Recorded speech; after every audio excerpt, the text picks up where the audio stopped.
Hi, it's Brian Larsen again. You may have seen my LinkedIn series and follow me on larsenbridge.com. You can find some time to book a consult with me for free. No catch, ever. Today I have a serious talk to give. It's probably my most important one. It's the one that makes me most nervous, and forgive me for some of the hemming and hawing because I don't have the emotional energy to do this in more than one take. Today I want to talk about intention, and why it really matters. I talked in one of my early talks about WeightWatchers.com and how it occurred to me that for people who had died on the program and the cancellation and refunds that they were asking for, that actually meant there were thousands of people who were trying to live, and how I could help them, and how that became my why, using small problems to solve big problems, solving small problems to solve big problems. Today I want to tell you a story. I will give you a trigger warning. I am going to mention suicide, so if that is a sensitive issue for you, you can tune out, that's fine. But I wanted to give that fair warning. In 2005, I took a job with JSTOR. It's a company that digitizes academic journals using optical character recognition to make them full text searchable. This was revolutionary in the mid-90s, late 90s.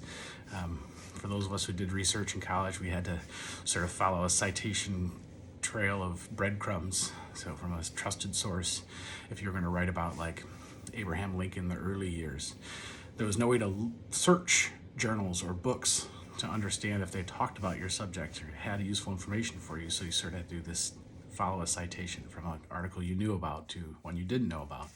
A lot of misses to find a win. Full text search changed all that and allowed us to search for specific words and phrases and places, times. And JSTOR was at the forefront of that as a not-for-profit in the publishing industry, which is mostly for-profit. One of the first jobs I took there was a person there who was doing what they called abuse monitoring and prevention, and it was run a script to look for people who were mass downloading content. Typically, this was a few hundred articles, and we often found it became my job to track these down and communicate with the libraries that this was against our terms of service. And typically it was a grad student who was leaving graduate school. And if you've studied further a master's, PhD in academia, you know there's 4 or 5 core journals to your field. Maybe there's 6 or 7, maybe there's 2 or 3, but there's 4 or 5 core journals. And some people just wanted to have them, a digital copy of them before they left school and lost access to them. I'm not going to talk about the state of academic publishing and for-profit publishing and whether that's broken or not. It was a reasonable motivation. And we would communicate with librarians. I would communicate with librarians, and they would find out who had done it and say, hey, listen, you can't do this. It was no big deal. And I did that for several months and several years. And over the course of time, the process evolved. We found, for instance, that in Southeast Asia in particular, some schools would suspend somebody for a semester for violating the terms of service. And I worked with the leaders of our company to say, we're not going to do that. We're going to report that there has been excessive downloading in terms of service, but we're not going to give the IP and timestamp so they can find these people and suspend them from school. We felt that was overly heavy-handed and we couldn't talk them out of it. That was just their process. And so we adjusted the process over time, and the scripts got better, looking for more nuanced versions of taking in sequential order, et cetera, et cetera. And I'd say every few months we'd find a bot at work. Right? Someone doing the equivalent of downloading a new article every 6 seconds for hours. Right? So clearly some script at work downloading content. In September of 2010, we were running 3 mirrored data centers at the time. Now JSTOR is in the cloud, but we were running 3 mirrored data centers at the time. And in September of 2010, one of the data centers crashed. Not that untypical. They happen for various reasons, thread pileups, etc. We were running on a publishing platform, but no one was really doing what we were doing. Typically, publishers have, maybe a dozen journals or so. We had hundreds of publishers and thousands of journals serving 15,000 plus institutions around the world. So we were building a lot of the technology as we went. And so one of the data centers crashed. Not untypical. And a couple of engineers and I would typically work on that, because this would cause an outage of service for some institutions, and there'd be some messaging that would have to go out. In this case, we discovered there was a script running, a very efficient script to download content on JSTOR, to the tune of 40,000 downloads an hour, maybe more. And it was coming from MIT, Massachusetts Institute of Technology. MIT is a little interesting. They have, at the time, they had a Class A range, 18 dot, and they also had an open campus, which if you were anywhere near their network, you could just log in and register as a guest and use their resources. Part of the philosophy around access to content and knowledge from MIT. So we started having conversations with MIT. Hey, the scripts sort of run wild. And a lot of times when we found this, it was often a compromised username and password. So some third party would find a username and password for some college student and start downloading content using their login. They would change the password and it would be over. And it happened a couple of days, and we had to suspend their IP range. It's pretty brute force to say, hey, you can't access JSTOR until you get this solved. And we went back and forth with MIT over the course of months, because this kept happening.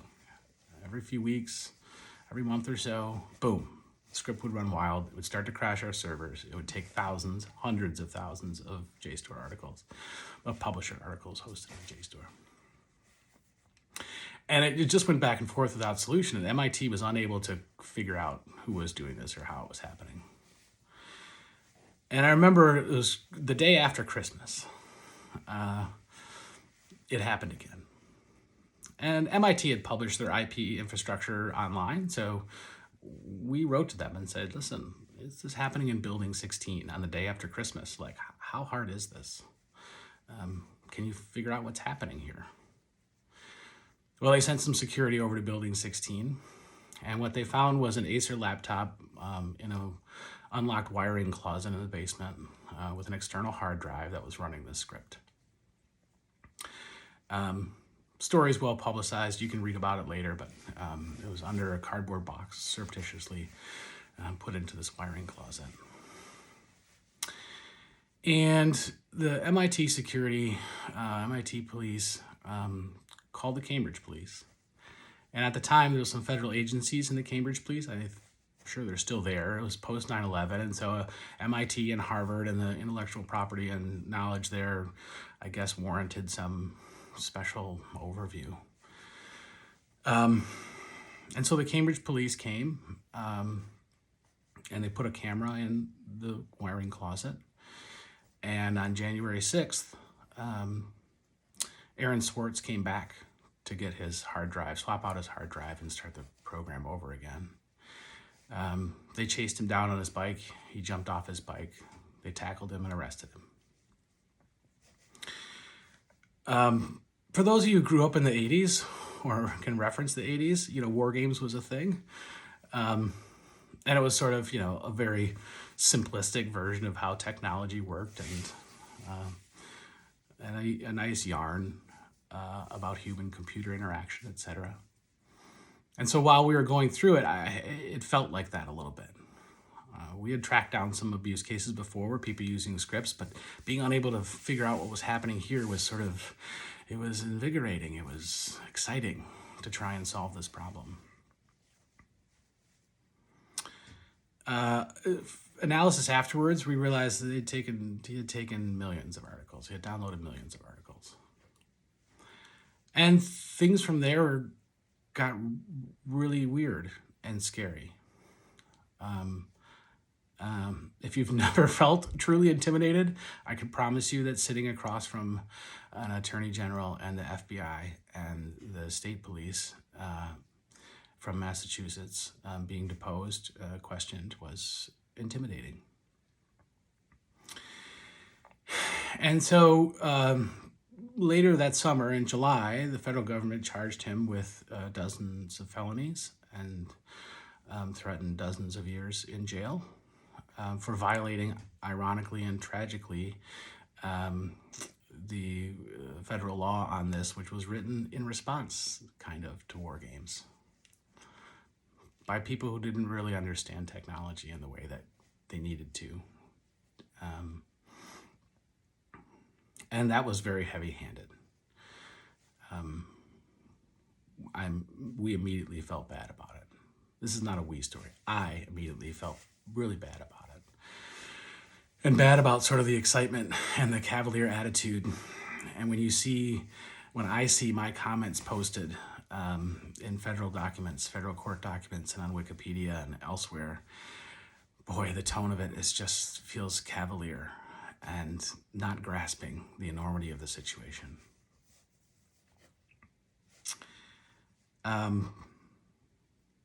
Aaron fought this case. If you don't know his story, you can read about him. I'm not here to tell Aaron's story. He was a very successful programmer and a vibrant thinker in our time around politics and open access and government. And he fought this case. And about a year and a half went by while the case was being built and made and being ready to be brought to court. And in January of 2013,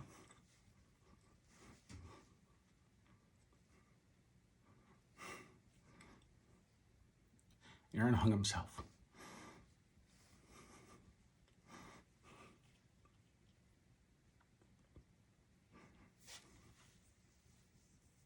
I can tell you that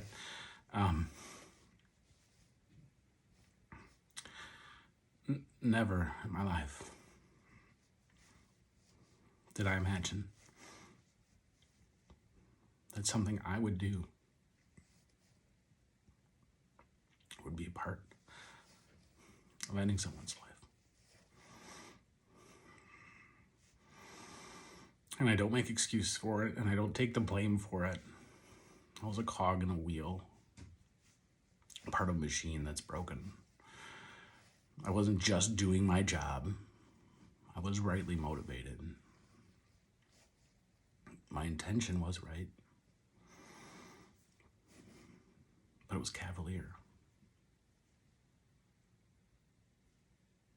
And I live with that regret. So I'll tell you that 99.9% of people you work with, that you encounter, they want the same thing out of every day, every working day. And that's to go to work, to make some impact on short-term goals and long-term career goals, to be recognized for that work, to feel like they've accomplished something that day, and to be able to unplug and have a piece of their own life.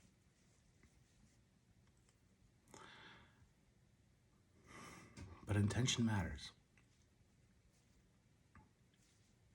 It matters every day.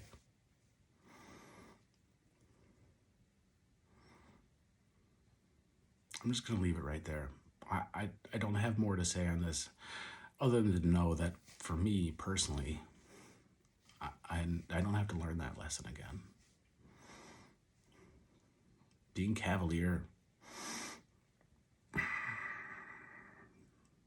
even with the right intent, it lives. And in my case, it lives in a historical record, in federal documents. And I have to live with that. So be thoughtful about your intent and about the intent of those around you, knowing that they want what you want. A good day. A day where you can make a positive change in the world. Thanks for spending time with me. I'll be back next week.